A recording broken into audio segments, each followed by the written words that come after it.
It was no secret that Mohandas Gandhi had an unusual sex life. He spoke constantly of sex and gave detailed, often provocative, instructions to his followers as to how they might best observe chastity. And his views were not always popular. Abnormal and unnatural was how the first Prime Minister of independent India, Jawaharlal Nehru, described Gandhi's advice to newlyweds to stay celibate for the sake of their souls.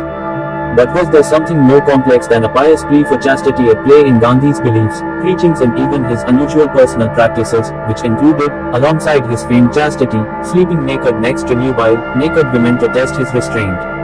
In the course of researching my new book on Gandhi, going through 100 volumes of his complete works and many tomes of eyewitness material, details became apparent which add up to a more bizarre sexual history.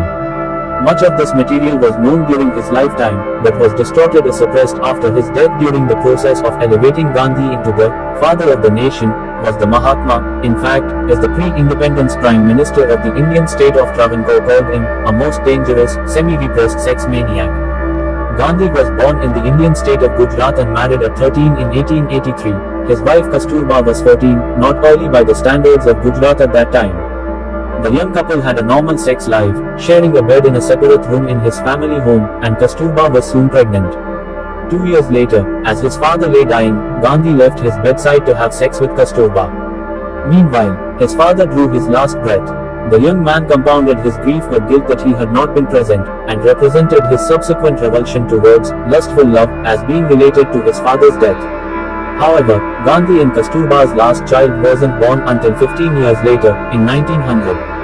In fact, Gandhi did not develop his censorious attitude to sex, and certainly not to marital sex, until he was in his 30s, while a volunteer in the ambulance corps, assisting the British Empire in its wars in southern Africa.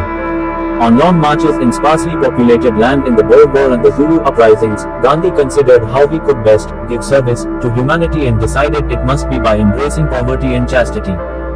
At the age of 38, in 1906, he took a vow of brahmacharya, which meant living a spiritual life but is normally referred to as chastity, without which such a life is deemed impossible by Hindus. Gandhi found it easy to embrace poverty. It was chastity that eluded him.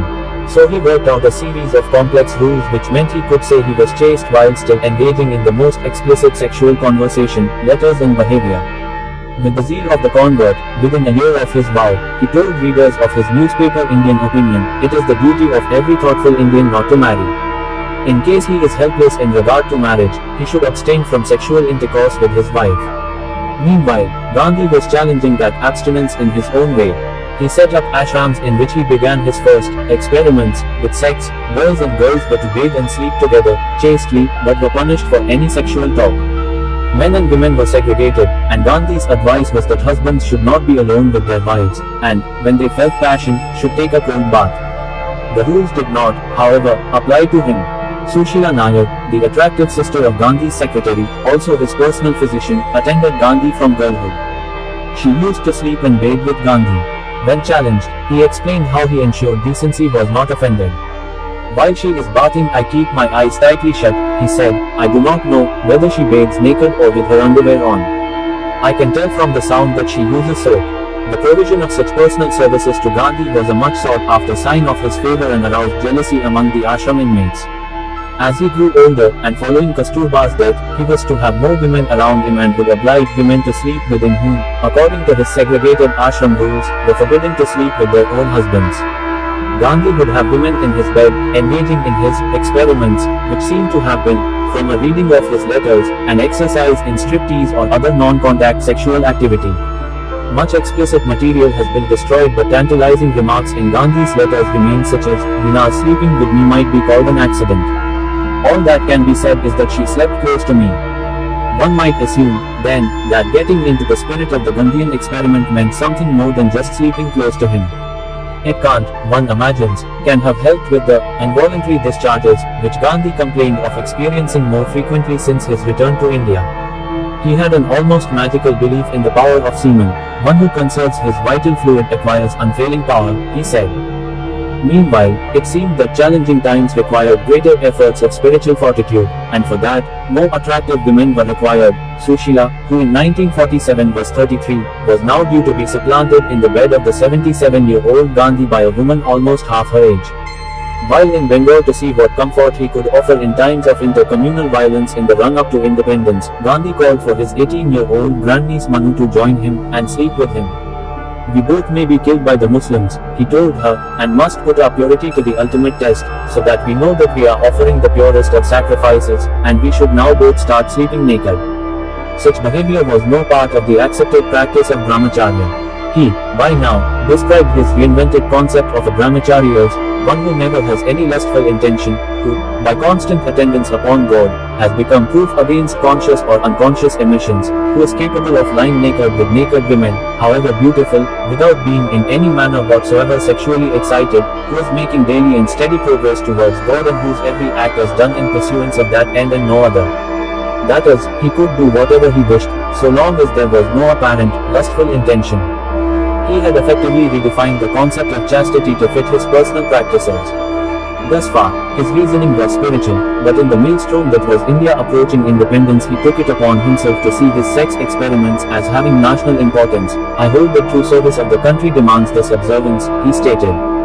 But while he was becoming bolder in his self-righteousness, Gandhi's behavior was widely discussed and criticized by family members and leading politicians.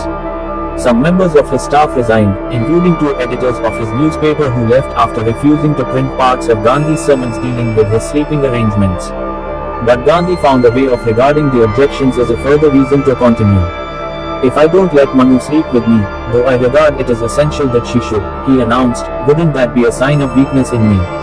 18-year-old Aba, the wife of Gandhi's grandnephew Kanu Gandhi, rejoined Gandhi's entourage in the run-up to independence in 1947 and by the end of August he was sleeping with both Manu and Aba at the same time. When he was assassinated in January 1948, it was with Manu and Aba by his side.